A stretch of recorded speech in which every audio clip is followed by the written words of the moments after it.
Olá, sejam todos muito bem-vindos ao meu canal. Eu sou o professor Silvânio Barcelos e estamos dando continuidade à nossa série de vídeos programada para este ano de 2023, com temas relacionados à história, geopolítica e também atualidades que são destinadas aos meus alunos da Escola Tiradentes aqui de Cuiabá e também aos amantes do conhecimento em geral. Hoje nós falaremos sobre Santo Tomás de Aquino, um dos maiores filósofos da história do Ocidente e que foi responsável pela unificação entre a fé e a razão.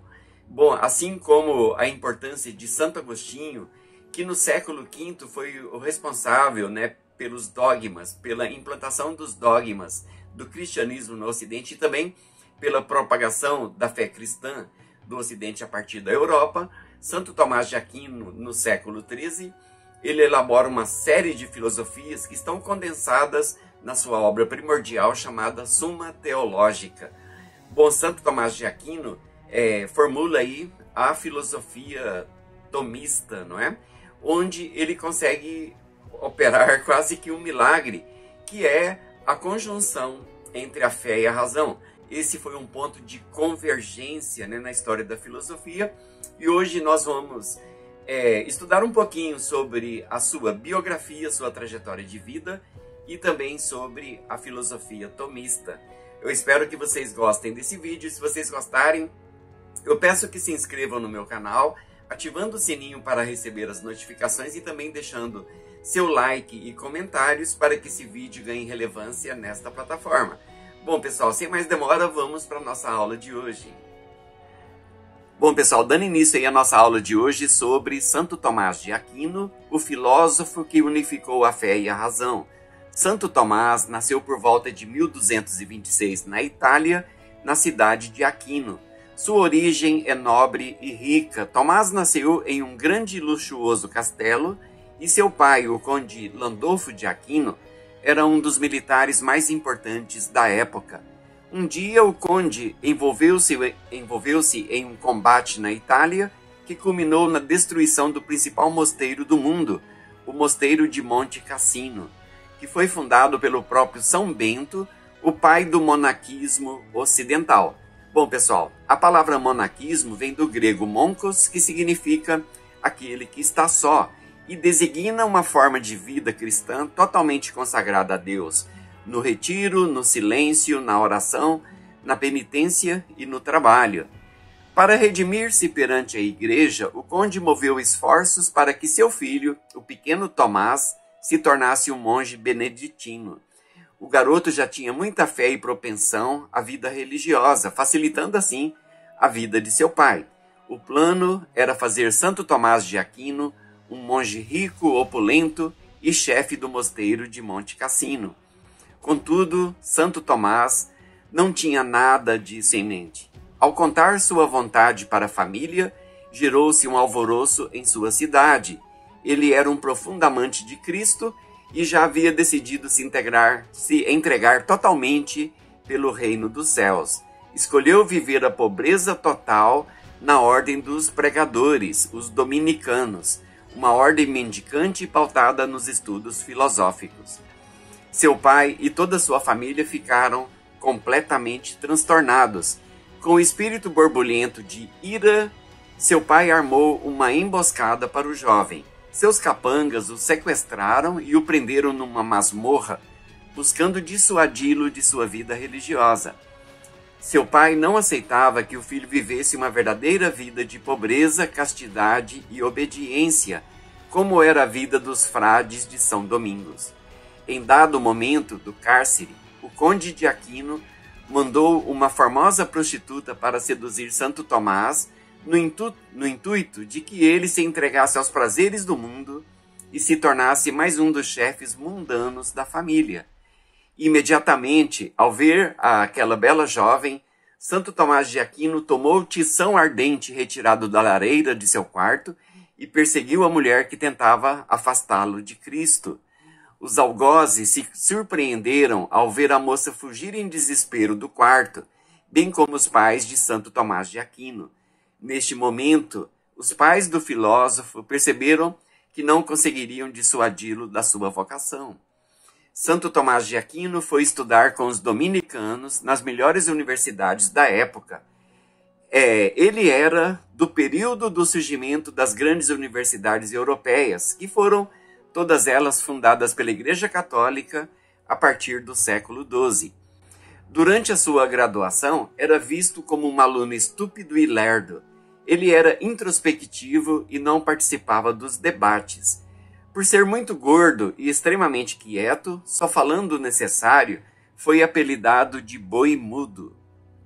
Entretanto, ao conhecer a fama que Santo Tomás de Aquino recebera de seus colegas, seu mestre, Santo Alberto Magno, fez a famosa proclamação nos corredores da Universidade de Paris: "Vocês o chamam de boi mudo. Eu lhes digo que esse boi mudo mugirá tão alto que seus mugidos preencherão o mundo." A teoria principal de Santo Tomás de Aquino era a confiança na razão e nos sentidos para alcançar a compreensão da realidade. Devido a essa ideia, Chesterton chamou a filosofia tomista de filosofia do senso comum. A filosofia tomista de Tomás de Aquino buscou a integração entre o pensamento aristotélico e neoplatônico com os ensinamentos e doutrinas da Bíblia. Ou seja, de acordo com o meu discernimento, o tomismo buscou estabelecer relações entre a base da filosofia grega, ancorada na razão, e as doutrinas do cristianismo respaldadas pela fé. Assim, é lugar comum entender o cerne da filosofia tomista como uma aproximação entre razão e fé. Santo Tomás de Aquino estava alicerçado na dialética socrática e na metodologia investigativa de Aristóteles. Ele afirmou que o intelecto humano consegue descobrir o ser de cada coisa a partir da experiência sensível e da reflexão racional, ou seja, compreender a finalidade dos seres. Por isso, ele definiu a verdade como a adequação do intelecto à coisa.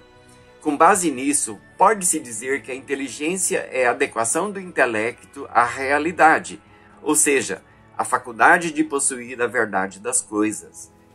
Muitas filosofias antigas pregam o afastamento da razão e afirmam que a realidade é uma ilusão. Esse é o caso do budismo, do hinduísmo, do gnosticismo e muitos outros grupos. Muitos pensadores modernos também seguem essa linha, como Freud, Rousseau, Lutero, Kant e outros tantos. Descartes, só para citar um exemplo, defende a ideia de que a base da filosofia moderna buscava descobrir se a realidade existe ou não. Santo Tomás de Aquino, do outro lado do plano filosófico, não se preocupa se a realidade existe, mas sim porque existe e como veio a existir.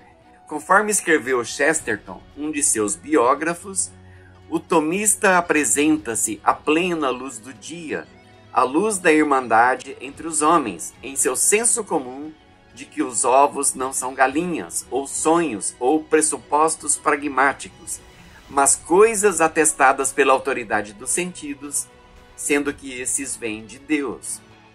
Para Santo Tomás de Aquino, o intelecto é capaz de compreender o ser das coisas, como a finalidade de uma árvore, de uma cadeira, de um animal e até mesmo da própria vida. Os conceitos linguísticos demonstram a operação do intelecto que Santo Tomás de Aquino defende, a definição do ser de algo. Ao falar escultura, o homem que compreende português sabe que essa palavra corresponde a uma matéria moldada por um ser inteligente para se tornar uma obra de arte. Ao analisar um animal, percebe-se que é um ser sensitivo dotado de compreensão, não de inteligência. É possível descobrir que os olhos são feitos para enxergar, que o sentido do ouvido é ouvir e assim por diante. Essa linha de pensamento levou Santo Tomás a defender que também é possível perceber o ser e a finalidade de coisas mais elevadas. Assim, Tomás defende que o homem também pode conhecer a si mesmo e o sentido da vida. Foi com esta visão, com este ponto de partida, que Santo Tomás formulou suas grandes teses. Santo Tomás também desenvolveu muito a antropologia. Seus estudos sobre o homem sistematizaram e descobriram novas ramificações das potências da alma, demonstrando a vasta complexidade do ser humano. Para ele, a razão deve ser a guia do ser humano, submetendo a faculdade da vontade e todos os demais movimentos da alma. Contudo, Santo Tomás está longe de ser um reducionista da grandeza do mundo e do homem, pois aceitava os limites da razão humana e até mesmo do autoconhecimento. Um de seus principais discípulos, Sertilanges, seguindo o pensamento do mestre, escreveu no seu famoso livro A Vida Intelectual: a riqueza infinita do real tem muito a nos instruir, pois o real é uma espécie de infinito que nenhuma análise, nenhum cômputo racional chega a esgotar. As ideias estão nos fatos. Elas não vivem por si próprias, como acreditou Platão. Na qualidade de homem de pensamento, é preciso manter-se nas proximidades do que é. Do contrário, o espírito vacila. Olha, para você que chegou até esse ponto desta aula sobre Santo Tomás de Aquino, eu quero te deixar aqui os meus sinceros agradecimentos, pois você me ajuda no engajamento do canal e também a difundir o meu trabalho. Se você gostou desta aula de hoje, eu peço que se inscreva no meu canal, ativando o sininho para receber as notificações e também deixando o seu like e comentários para que esse vídeo ganhe relevância aqui nesta plataforma. Pessoal, eu aguardo vocês no nosso próximo vídeo. Um grande abraço do professor e até breve.